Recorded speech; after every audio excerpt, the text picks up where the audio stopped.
Yo guys, welcome back.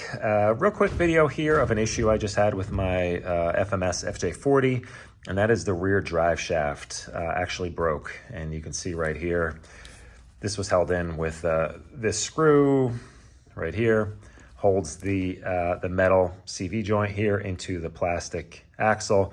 And you see here, there are flats on either side, and that's all that keeps this thing from spinning inside, right? So the flats just line up on either side. The screw goes in from here and it holds it all tight. And unfortunately, if you put enough pressure on this thing, you could see I could actually just spin this by hand right now. The flats on this are just not really adequate for the amount of weight. You know, I'd actually, even if this thing were lightweight, I don't see this being a good design. Let me show you guys an axial drive shaft in comparison real quick. So this is just out of an axial SCX-10-3 or a Capra. They all pretty much use the same thing. But you see the difference here, how large that is and how big those flat areas are. There's no way that that thing is ever going to spin in there. I've never had an issue with one of these. You can see here, it's just, I mean, it's really a huge difference. So definitely a weak point. I mean, between that and then the issue with these things binding up, I'd say it's a good idea to just get rid of these sooner rather than later before you have an issue. There's two issues I actually found with these drive shafts. First of all, when I was doing a leaf spring conversion, what I noticed is that when you cycle the suspension up and down, compression and extension, the drive shaft is supposed to slide a little bit because, of course, the distance between your axle and your transfer case changes as your suspension compresses and extends. Well, that wasn't supposed to happen yet. And these things were binding up like crazy. They did not slide smoothly at all. So that's a huge problem because then it binds up your suspension. You know, as your axle moves, it's going to kind of get jammed up. So I took a file and I filed like a round file and I ran it down in these grooves and I ran it down in the grooves there. And I was able to get it to a point where it slides smoothly, which was great. And then I ran it for, I think, another maybe 2 hours or so. And you'll see, you see in the video of what happened. You'll see pretty much right here. Now, I can't entirely blame the truck. I did kind of push this thing too hard. You see how my rear wheels are bound up between these roots, and right about there, it just let loose. So I'm surprised my slipper clutch didn't slip because I've noticed that before, and I don't know why it didn't happen this time, but for whatever reason, that drive shaft just decided to let loose. So hopefully these new ones are much stronger. Why did I lose rear drive? So you can see where it happened there. But anyway, I'm going to change these out, and it's easy but also complicated. So you can get the metal drive shafts from FMS, right? They sell them. I don't know the price offhand. I want to say, if I remember right, they were like 30 or 40 bucks. Of course, you're going to have to wait for delivery. I don't know if there's any place local here in the States that stocks them, so you're probably going to have to wait a little while. I decided to go a different route. My initial thought was to just pick up some of these cut-to-length drive shafts off of Amazon. This one I had cut already, and it's a little too short. That's why I didn't use it. So these will work, but I also found these Injora drive shafts, and you can get these in different lengths. They are slightly different. The front one needs to be 135 mil, and the rear needs to be 130.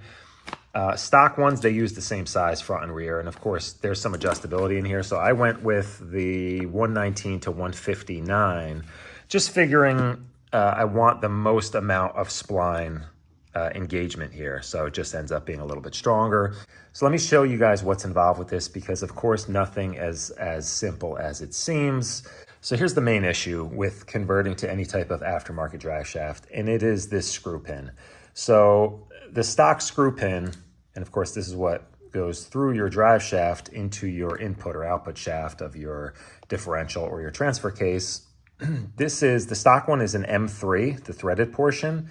And then let me get you guys a quick measurement on here just so you know what we're working with. The pin itself is 1.84. Now, most aftermarket drive shafts that you find, these cut-to-lengths, the Injoras, they use an M4, which is fine because that's going to be threading into the new the new drive shaft, so you need that. That's great. They fit the drive shaft perfectly, but here's the problem. So that was, what did I say, 1.84? This is 2.33-ish. It doesn't fit. You can't, this won't fit into your input or output shaft here. It's too large. So, and then of course the stock screw pin, because it's an M3, it won't thread into, it's loose. It won't work on this. So here's a quick solution. Losi, these screw pins right here, it's an M4, but it has a narrow pin section. And let me just show you guys. Yeah, so here's one of the Losi pins. So it's an M4, so it threads in here perfectly fine. Yeah, you got the right threads. And it also fits in your input shaft here and output. So these work fine. There's another option too, and I'll tell you why I'm even mentioning it, is because this is a Losi pin that I just took out of. These are used in the wheel hexes for, well, there goes that part. I'll never see that again. These are used for the wheel hexes in the Losi Baja Ray, Razor Ray, Hammer Ray, and they're not the strongest pins. They do tend to break, but those are actually pretty powerful. I'm running them on 3S, higher speed stuff, so maybe this is not going to be an issue on this. The other solution would be to use the larger pin screw and just enlarge the hole on all of these. It's definitely more work because you got to do 4, and it would solve the problem. But of course, you do run the risk of weakening this a little bit. I've done it before on my Losi Baja Ray because I kept breaking the stock pins. I took a Dremel. I'm always hesitant to try to run a drill bit through here because that is most likely pretty hard steel, and chances of snapping a drill bit in there pretty high. I use a bit like this. It's like a diamond bit, and I just kind of like hone this out. If you get the right bit, you can just, stick it right through. If it's the right thickness, there was one, I forgot, I got it at Home Depot. I think it was like a 1/8 inch diamond bit, and it was the exact size I needed to run like a Traxxas style or Traxxas size pin.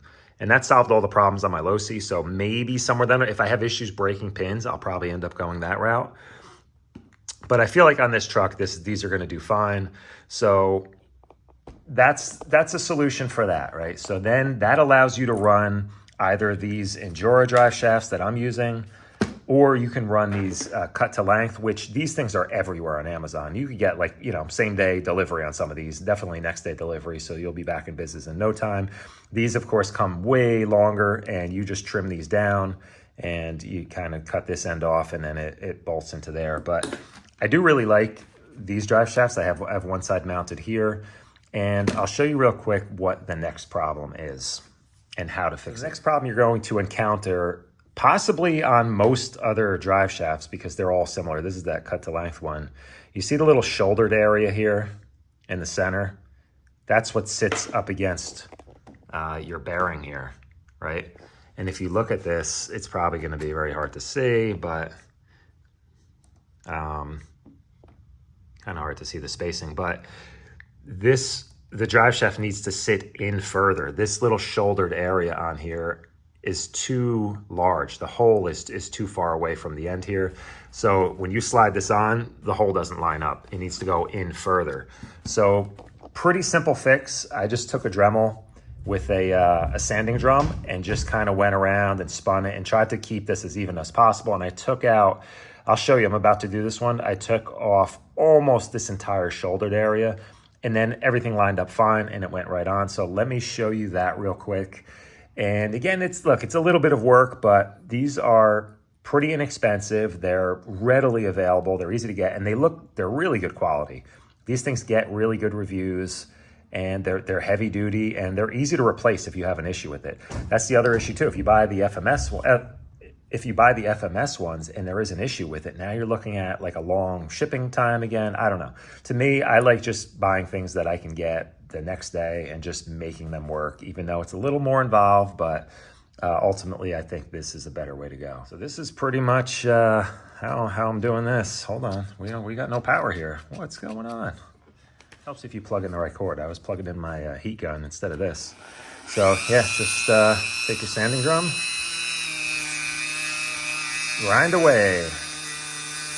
You can, of course, do this with a file too. It's just going to take a little longer, but you do want to kind of clean this up and make sure it's nice and flat with a file, and then just keep testing the fit until you get enough off. This is what we ended up with. You can see that shoulder area is not quite gone, still a little bit there, but the idea is you don't want this to be so tight on here that you're really having to force this pin in, because then what ends up happening is it's really pulling this shaft out, and you're going to get a lot of kind of force riding on these bearings. They'll probably wear out prematurely, and that's not good. So you want the pin to kind of just slide in and go in nice, and just keep working at that until it's done. Don't forget to use some thread lock on the threads of the pin so that doesn't come out again. And I'm installing these. So another thing to consider is you have the female and you have the male end. So they can go either way. You can mount these either way. It just made sense to me to mount it in this orientation so that the female end is always going to be angled down. And the reason being, if you run through water a lot like I do, and this side, the female side, is attached to your axle, this is going to be pointing up. When water gets in here, it's just going to sit. There's nowhere for it to go. This is sealed. Water's going to get in here. It's going to corrode. This is steel. And eventually it starts to rust out, and then this thing starts to get jammed up in there. So I want this angle down so any water, is just gonna run out. If this does get some moisture in there, it's just gonna run out. It's also a good idea to hit this with some WD-40 once in a while, just to keep things sliding properly. So let's get this one installed and I'll show you the result. Another tip when installing this, guys, you have with the spline here, you can line this up all different ways. What you wanna do is make sure that these pins are in alignment. So you don't want the pins to be facing different directions. Just have both pins facing up. And that is called phasing the drive shaft, because believe it or not, when this thing is on an angle, because of the way these rotate, if these aren't lined up properly, you end up with this like speed up and slow down effect. As this section is turning at a steady rate down here, because they're traveling a different distance, if they're not lined up properly, you get a weird like kind of surging effect if your drive shaft isn't properly phased. So just pay attention to that. You should see this, like you'll see the pin here, follow that straight up, and you'll see the pin there. That's in the proper phase, and then you can go ahead and connect it. So there we go. A nice steel drive shaft. Shouldn't be an issue ever again. That's pretty much it. I'm just gonna do the rear. It's the exact same thing, same drive shaft. I just need to sand down or file down both shoulders on the ends, and I will link these up down below if you wanna use these. And I will also link up these pins. You can see the part number here. These I got off Amazon. I think it was like 2 days to get these. These you probably find at any local hobby shop. Also, probably under some other brands. I have seen some. It's just an M4 screw pin for a 10th scale drive shaft, but you just have to make sure that it has this thinner shaft. It seems to be either one or the other. Either they'll have like a thicker, and they're almost noticeable just from looking at them. So, but I would say, these definitely work. So this is a pretty good way to go. And it's a name brand, so you're not going to get like the most horrible cheap metal. You're just getting Losi cheap metal. But anyway, I do still have a suspension setup video coming up soon. I'm just kind of tweaking a few things before I finish that. And then we'll move on to, I don't know what's going to be next on this thing, but we'll see. Later, guys. Hope this helped.